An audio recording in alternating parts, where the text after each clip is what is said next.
together on Fox. Closer look at Shirley Bassey in concert. Monday on Bravo.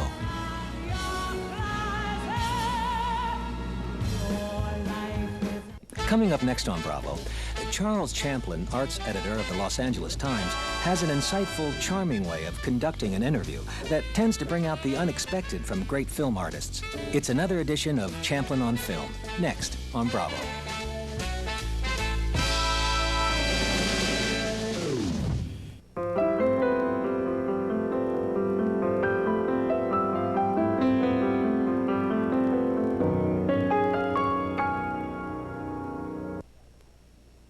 Hi, I'm Charles Champlin. I hope you'll stay tuned for a really remarkable interview with Jodie Foster. I've been working for so many years that the idea of being on a film that I don't believe in is just impossible for me. I just can't do it.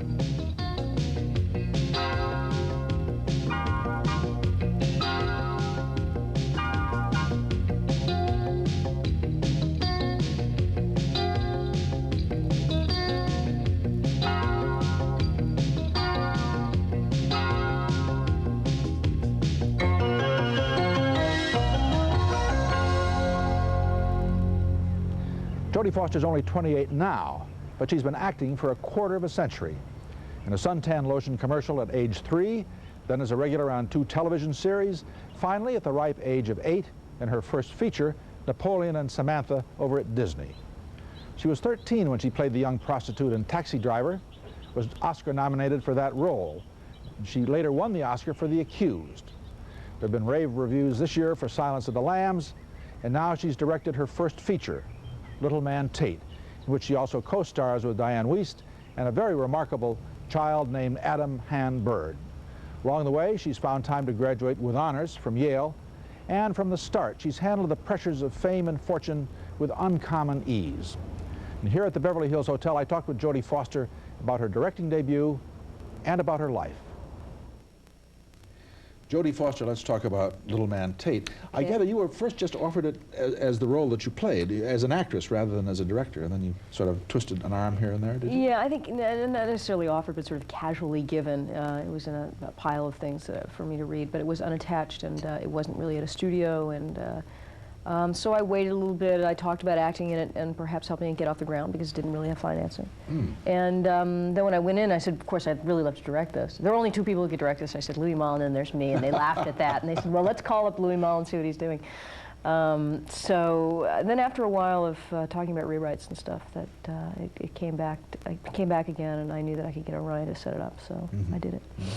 Isn't it, I always had the feeling that, I had the feeling when I saw the film that the story might have had particular resonances for you because it's about the exceptional child trying to reconcile a normal life with a public life or an exceptional life. Was that true? I mean, did you, well, I mean, I think there's sort of splashes of autobiography in it, but the original screenplay certainly preceded me. But I think the reason that I was moved by it was that I had all sorts of connections to it. It's the same reason I do anything. Because there was real personal resonance to it. Because he's a genius who's talking at several months and going on from there, and you were working in commercials at age 3.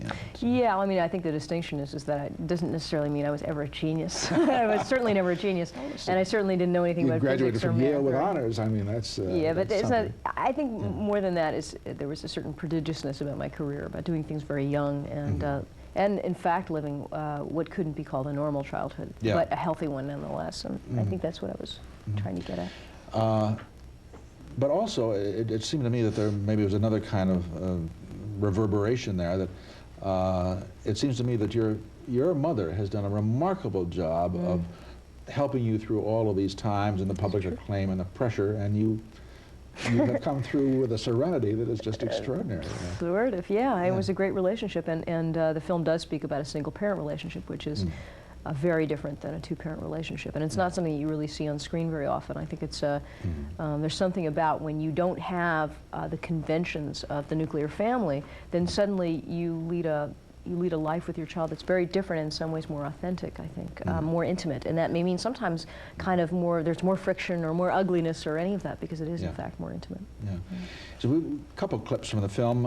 The first one, you and Diane Wiest, who plays this psychologist or whatever she is, a savant in her own right, who are really sort of tussling over the fate of your son, Fred, and you're having a conversation in your sort of free-form apartment, I guess it is. Yes. So let's look at that clip and we'll come back and talk some more with Jodie Foster. Miss Tate, Fred is not a leper.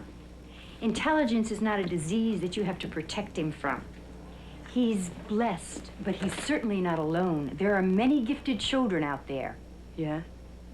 How many of them are blessed with ulcers, huh?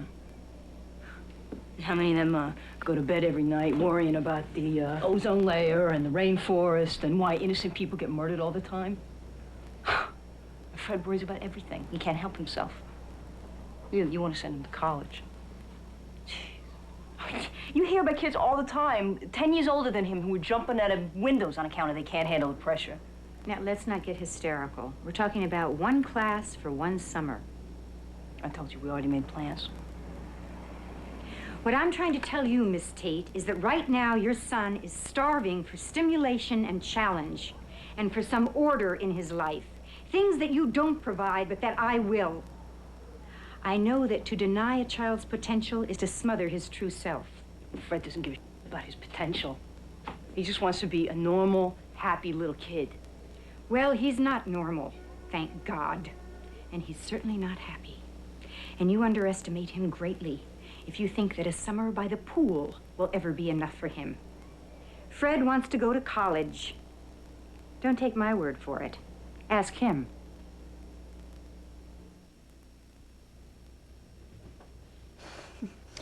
Not least a terrific performance by Miss Foster. Well, that's absolutely no one's surprise. Diane Wiest, I gather, was always your choice to do that part. Is that right? Or? Well, pretty much. I mean, I think that the character actually evolved a lot from the time that Diane was brought on the film, and she really helped with that. And she had some great ideas in literature and stuff, and I think she really put the hook in it and really made Jane into something very different. Now, initially, we had talked about other actresses, but it was a very different character then. I don't think it's the same one at all. Interesting. What about the man who wrote it?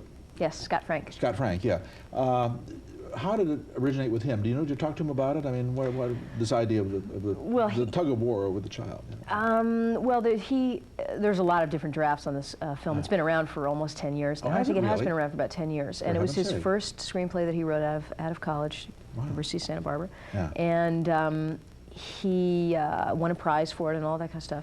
And the original script, which is, we will definitely put in the archives with the original script, that doesn't really bear that much of a resemblance to this. The one thing that is absolutely intact is the relationship between Dee Dee and Fred, which has always been that way. Dee Dee being the mother, yeah. Yeah, and that very strong relationship has always been there since day one. In terms of what I chose to concentrate on in the script that I read, which had 20 different stories in it, I think the one that I chose to concentrate on was the one between was this sort of tug of war between the mentor and the mother, and Fred stuck in between. And once you decide that and you take that focus, then of course you have the logical conclusion that ends up being the rest of the film, I think. Obviously in the film, the casting of the little boy is absolutely crucial. How many young people did you look at before you finally ended up with Adam Hahn Bird? Hahn Bird, yeah. Well, a lot, but mostly my casting director, Avi Kaufman, went through all of these schools and stuff. We started out looking at child actor kids and realized very early on that it wasn't exactly the right route for the film, because there's a certain sort of unself-conscious gravity that I couldn't really get out of any of the actor kids. So we looked for somebody who would be like, whose behavior would be Fred. Yeah. And eventually came up with Adam in a public school in New York. In New York? Yeah. He'd never done anything before. So. Really? And how old was he when he did that? He was 8 then. He's 9.5 now. So. Well, it seemed to me that it must have been interesting to work with a child like that, and it seemed to me, looking at the film, that you had, I mean, he doesn't have a lot of words to say, really, a whole lot of words to say, that you get so much out of him just in terms of his being reactive to what's going on in this adult world that's around him. And Was Yeah. that sort of deliberate, or was that in the script? Absolutely, it was totally deliberate. I mean, one of the things that we tried was that the fact that he's a brilliant child, an intelligent child, and that he knows things, you know, about physics that other people don't know, was interesting. But you get that in about 5 seconds. What we tried to do was kind of give him an internal quality, somebody who is in fact who's not very expressive, externally expressive, and somebody who is in some ways passive, and people are continually making him do things and using authority over on him. Because he is so sensitive and because he does understand everything. So that means taking a lot of his dialogue away, I think, and projecting into him feelings instead of listening to a very loquacious kid go blah, blah, blah, blah. Yeah. You know, I thought it was more positive. Because it becomes very eloquent the way it is, it seems to me. I mean, he's very expressive. It's just... Well, it forces you into him and into his Yeah. eyes and into his world in a way that the audience become Fred instead of the other way around, which is just watching someone. Yeah. And often I find that child actors, child characters in films are drawn like little observer, little props that sit on a table and look innocent and give you a kind of, you know, point of view that's about innocence. And I don't think that children are just about innocence. I think they're more complicated than that. Yeah, yeah. I take it that Adam is a very smart young man. I mean, Yes, he is. I mean, you can't even just take direction that way without being pretty damn smart. He doesn't see numbers floating around his head or anything like that, but yes, he's pretty smart. Well, that's just as well for his well-being, probably. You know, it's funny. I just remember this story that Jack Nicholson, I think it was after Terms of Endearment. There were a couple of kids in the film, and he said to one of them, who was very good, he says, "Please take my advice: is don't ever go to acting school." You know? Because you know you do get a certain kind of artifice that just, I think, gets in the way of... Well, that's possible. I mean, you know, theater requires a certain amount of technique that you can't really get just from walking down the street. Yeah. There's a lot there is to know about theater. But really, mostly what acting class is about finding what makes a character work and doing it. Is conceptualizing, looking at the piece, looking at the text, making sense of it, having the kind of common sense to say my character would wear a purse, no, she wouldn't wear a purse, or all that kind of stuff. And then the other half is execution, which is not really anything that you can ever teach anyone. Yeah. And the most that acting classes get to do, which is great, is that they put you in a room with somebody else and say, do a scene now. Yeah. And then be able to analyze it and dissect it and say, this works, this doesn't work. That doesn't mean that you can't get that in life. And certainly on a movie set is probably one of the better places to get that. We have another clip from the film in which you, Dee Dee, the mother, have agreed that Fred will go off and do this summer thing, and you're saying goodbye to him and giving a few words of kindly advice to Diane Weiss. So let's have a look at that. We'll come back and talk some more with Jodie Foster. You need a belt. Hey, how about if we just say, see you tomorrow, instead of goodbye, huh? If you send me the checkbook, I'll balance it for you. I think I can take care of that, Freddie. Who's gonna water the plants? Hey, you forget about the plants, okay? Forget about the checkbook. Gonna have a great time. So are you. Every day that I know you, I admire you a little bit more every day. Every day I say to myself, this little kid is exactly the kind of person I want to be. I mean, let's face it. You're the best thing that ever happened to me. So don't worry so much. Okay?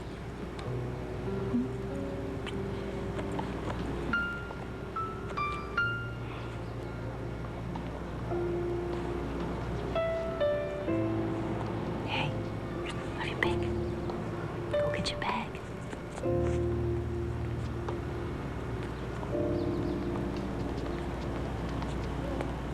Dee Dee, I know this must be difficult for you. You might want to keep an extra telephone around. Excuse me? He likes to take them apart, you know. He likes. Oh. Sometimes. I understand. Listen to me, Jane. If anything happens to him, anything at all, I'll kill you. Now, I don't mean that I'll just hurt you. I mean that I'll kill you. Terrific scene. I mean, That's actually I think one of my favorite scenes in the movie. oh yeah, just got such power. Well, what's good about it? Okay, now I get to tell you what's good about it. Tell me what's good about it. Yeah, so what I've always liked about it, and certainly what I sat in the cutting room and loved about it, was that that both parts of the scene, the goodbye to Fred, telling him that he is the person that she admires the most, and that someday when she grows up, she wishes she could be just like him. Yeah. Telling him that, you know, not to worry so much because he's such a good person. Putting him on his way, freeing him in some ways, because she loves him and wants to protect him. And the "I'll kill you" are in fact the flip sides of the exact same coin, which is I love you so much that I'll kill her. If anything happens to you, I love you so much that I can actually let you go. And both of that, I think, is a test to the sort of heroism of the mother figure. Yeah. So I think. Oh, well. Well said. Yeah, absolutely right. I'll never tell you what's bad about it, so there you go. Nothing bad about that scene. We won't hear it. Absolutely not. I think that, as I said, you've been acting since you were 3, and in the movies since you were 7 or 8, I guess, Napoleon and Samantha, which I well remember. I know you do. I reviewed it, as I recall. But it seemed to me you've been around the movies so much that directing must have not come as a jolt to you, I would have thought. You must have felt, weren't you comfortable with the dual role, or was it Yeah, actually. Different? I mean, yeah, and I've been on movie sets for so many years that that really wasn't the lesson that I had to learn as much, I think. The one thing that I was concerned with is that I would have the maturity to stick with something for 2 years, or 3 or 4, however long it took to get it off the ground, because, you know, when you're an actor, you get to do it for 3 months and walk away. Yeah. Was it that long to get it off the ground? I mean, well, no, not necessarily for me. I mean, I was working. I've known about it for 4 years and been attached to it for a long time, and then it was just a question of being able to get it going. And we worked in the rewrite all during Silence of the Lambs and before then. So it seemed to me that As Ordinary People was a good choice for Redford because you could then concentrate on performances and not have to get totally involved with massive logistics. You didn't have to have the Yugoslav army or anything like that, you know. So that it seemed like an attractive choice in that way, quite apart from the material. Was that a consideration for you or not? Well, I always knew that if I was going to, my first movie was going to be with a reasonable budget, and that we're going to have reasonable constraints and something that I could handle logistically, because the strength that I have is that I know actors. And that's what I love, is I love scenes between people that are subtle. I mean, you'll always find that when you do smaller budget films, that those are the considerations. And if you end up doing a movie that should have $35 million, and you do it for less, what you end up is like, you use little toy soldiers instead of people, or something like that, so it always ends up backfiring on you. It always looks terrible. So. Yeah. Isn't it interesting, a lesson that the town does not always learn, is that those films that are intimate relationships between people are the ones that stay in mind and stick with you. Well, I hope so. You know, I mean, I've been in the industry for so long, and I've seen so many phases happen. You have too. You've seen the, you know, the science fiction phase where everybody was in space, and there was the losing your virginity phase where every movie was about losing your virginity. And then there was the, you know, $35 million budgeted films that were all the about shake and bake movies, as I said, about the time of Earthquake and all those things. And I think that there's, I hope anyways, that I'm seeing a new trend, which is that the audience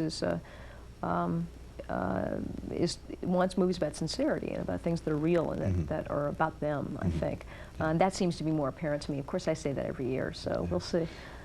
But I hope you're right, and I think you are, because I think that all of the big things are well, really, there's always been a place for it. It's just how big a place. And you know, there's always been very different layers of the industry, and there's always been room for everyone. It's just a question of how cramped you were, you know. And yeah, well, I've always felt that in recent years one of the problems is that the movies, on an average, have gotten so expensive that has reduced the number of movies, and it also has reduce the amount of bravery to try something that's just a little bit off trail. And I hope that the prices will come down, and I hope that well, that's hard to do. Well, you're right. It's yeah, it's an interesting time in the film industry actually too, because everything is so up and down. I mean, it's like I suppose I don't know anything about business, but I do know that like any business, when things make money, and when they don't, they don't. And you always want to try and maximize your profit.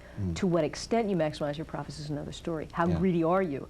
And then there are new and interesting trends, and something like Thelma and Louise, even though I know people have touted it as, you know, the biggest feminist movie in the world, it is terrifically important in that it is a fun and entertaining film where there are two women on the head of the marquee. And that it's hard to believe that that's such a big deal thing. Yeah. But in fact, it's a very big deal to have two women on the head of a marquee who don't look like, you know, the 19-year-old cheerleaders, and in a film that has size to it and yet was done for under $10 million. And has appeals to the audience, because I think that one, the way it divided audience is a good sign in the sense that it had something on its mind, and then the fact that I think it expressed a lot of angers that women feel, and I think a lot of women were saying, that's right. Yeah, I think so too. I think so too. In terms of the industry, I do think that it's going to be phenomenally important. I think the same way that Silence of the Lambs was, and that they took a risk of having a woman on the head of the marquee, who is the detective basically throughout the piece, and to have a female hero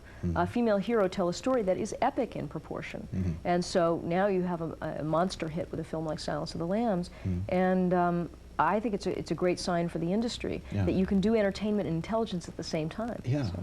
No, I'm glad you brought up Silence of the Lamb, because obviously I wanted to talk about it because it has been a monster hit. And that relationship with Tony Hopkins has just been terrific. I mean, the intimacy of, I mean, sometimes that kind of horror is on a much larger scale, but this is just with only the bars between you, really. I mean, it's a very risky thing to have a movie that has 6-page-long dialogue scenes of two people talking behind bars, and they don't move. So. We have a clip from Silence of the Lamb. Let's take a look at it, and then come back and talk some more. If I help you, Clarice, it will be turns for us too.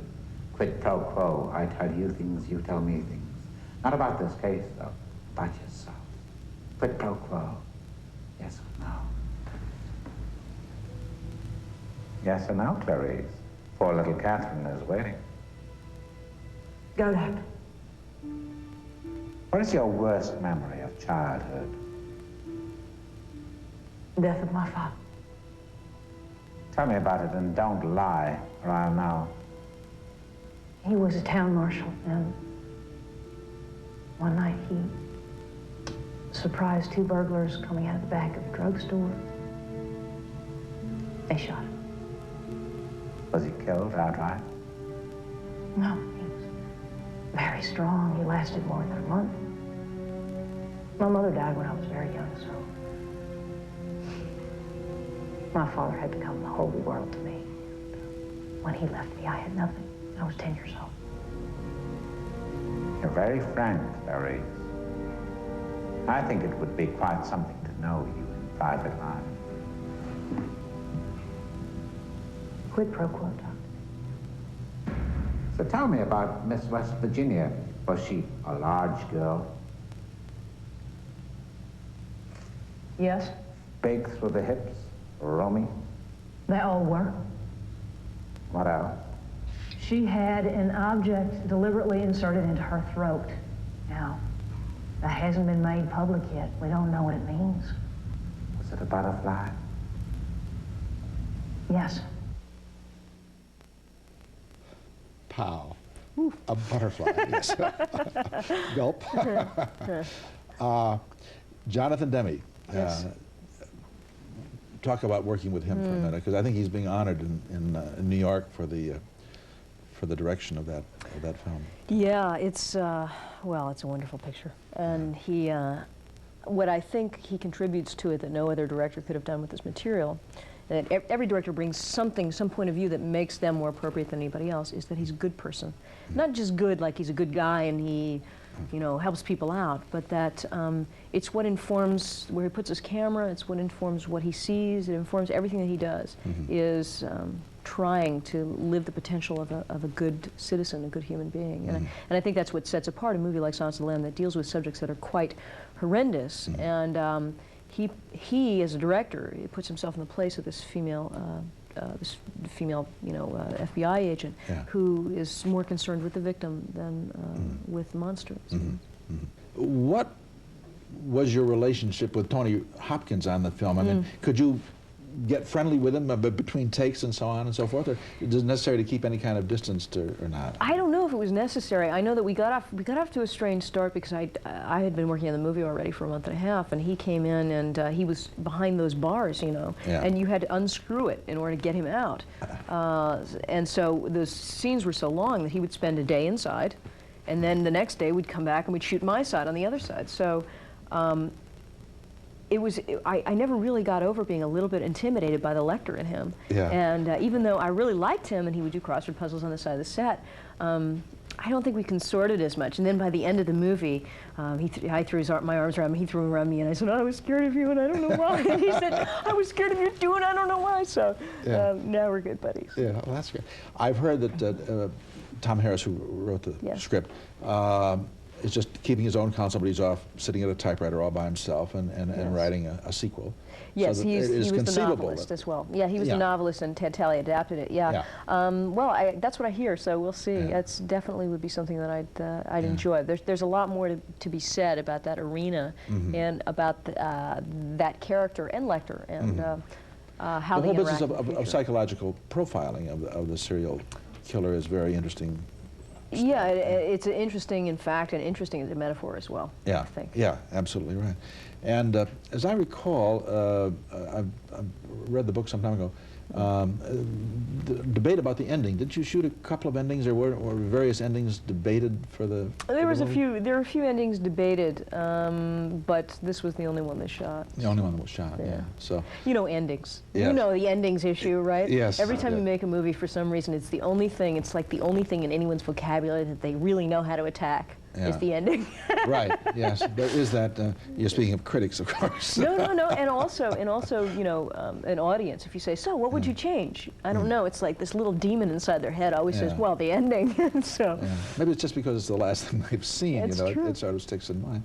But you do sometimes have the feeling that writers and directors aren't really entirely always sure how to end the film. But true. I think in the case of Silence of the Lambs, the excitement of the book was that it was set up for something more to happen. I think that's true. Yeah, because it does give a final kind of shimmer to the horror, doesn't it? I mean, we ain't there yet. Well, and they don't go away. Yeah. I mean, and is there such a thing as rehabilitation without a rehabilitative process? Do we know what that rehabilitative process is? Right. And the issue of serial killers is that they won't stop.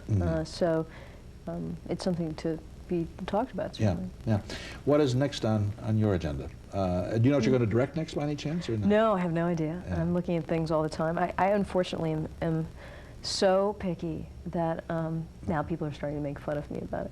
So this is my New Year's resolution this year, was maybe to be a little less picky. So no, but I know I won't follow it. It's just I've been working for so many years that the idea of being on a film that I don't believe in is just impossible for me. I just can't do it.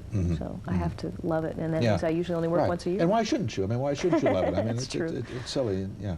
Well, I'm just, it's a wonderfully assured debut film. Oh, thank you very much. I would say. And what a year. Anytime you can do that performance in Silence of the Lambs, and do this performance, because not least your performance as Dee Dee is a real thoroughly felt character. I mean, as you watch the film, you say, Miss Foster knows who that lady is. Well, I love that kid, and I think that's what comes out. Is I think there's a lot of love in the movie, and for all of the kind of intellectual symbolisms that go through it, and for all of the personal truths, you know, the personal philosophies that are in it.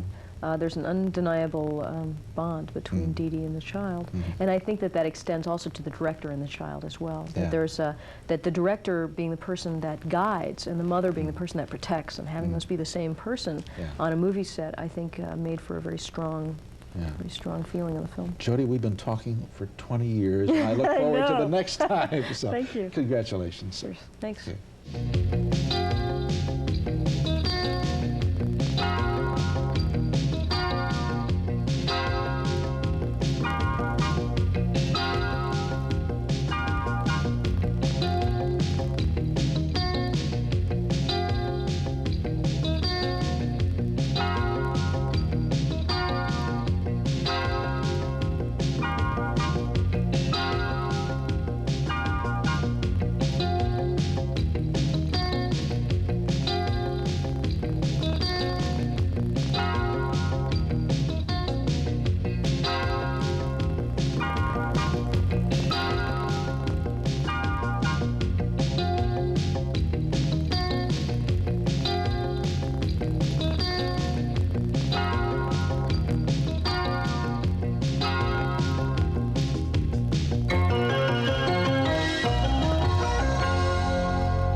Coming up next on Bravo, it's the fast-paced, entertaining series that examines the world of communication and explores the modern art and science of media persuasion.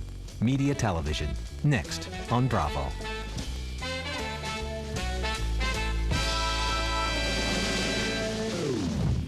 Jonathan Miller has a lot of faces: doctor, author, actor, director. But his passion in life is to produce modern-day versions of classic theater and opera. It might be interesting to see what would happen if, in fact, I abstracted it into a sort of here and now. Who else could pull off Verdi's Rigoletto set in 1930s mob-run Chicago? Critics call him radical. We call him a modern-day Renaissance man.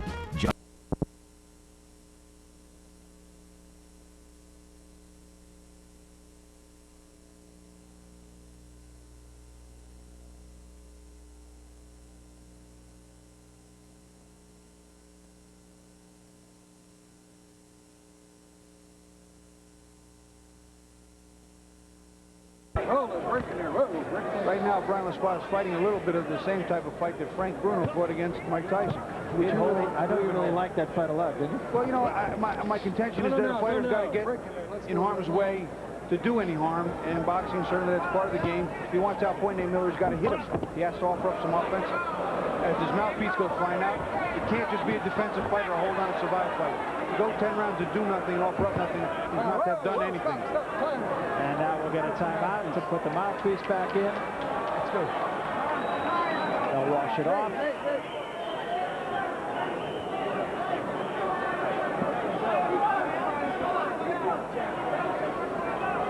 All right, let's go.